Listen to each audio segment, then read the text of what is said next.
Now joining me in studio with unusual insights on orange juice and markets is Business Day TV's very own Gary Alfonso. Gary, a pleasure having you in studio today. Good afternoon. Good to be here. Good to be here. Wonderful, Gary. I'm keen to speak about orange juice. Yep. Let's talk about that. Yeah, look, an interesting outlying story that's come to the fore over the last few days is the incredible spike in the price of frozen concentrated orange juice on global markets. So here you'll see on this board this was 2023, but if you take this really far back, it's been really flat until about a year ago. The price of the futures for frozen concentrated orange juice, and it's more than doubled in the past year for the simple reason that that pressures unforeseen technically in fruit production in the main spots around the world have impacted this. So here you can see from 2020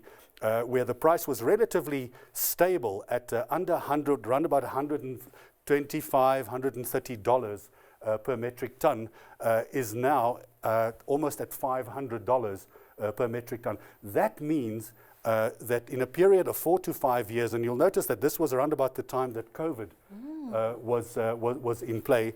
What's happened is a couple of weather incidents globally and a couple of, the pandemic itself has impacted the production of frozen concentrated orange juice. And obviously the main product within that commodity is oranges. And we're talking of citrus, not as opposed to soft citrus, which is naartjies and mandarins and these ones that peel easy and don't have so many seeds inside them.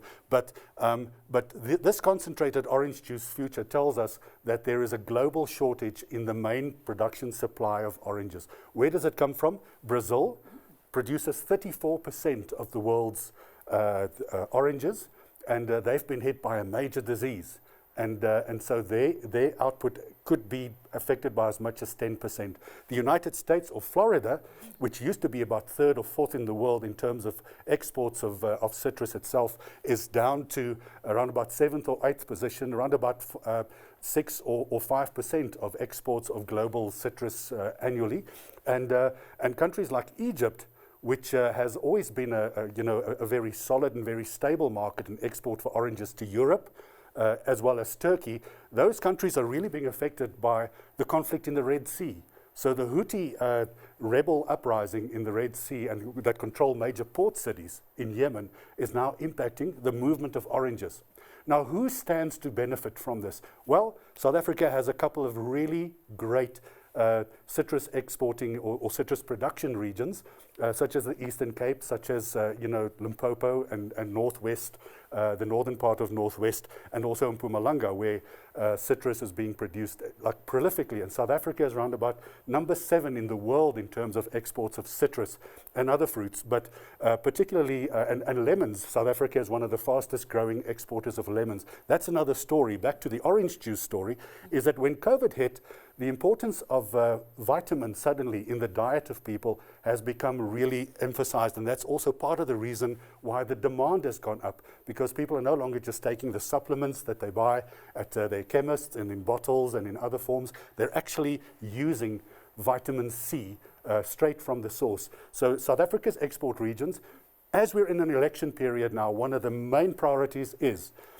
get the South Africa supply chains to global markets fixed. Get our ports moving. Our soft citrus and our citrus products are being wanted everywhere around the world. Countries like Uzbekistan have removed completely import tariffs for citrus, particularly because of this importance of citrus and vitamin C for global consumption. So, South Africa is the new orange. I love it, Gary. Cry the beloved mimosa. That was Business Day TV's Gary Alfonso.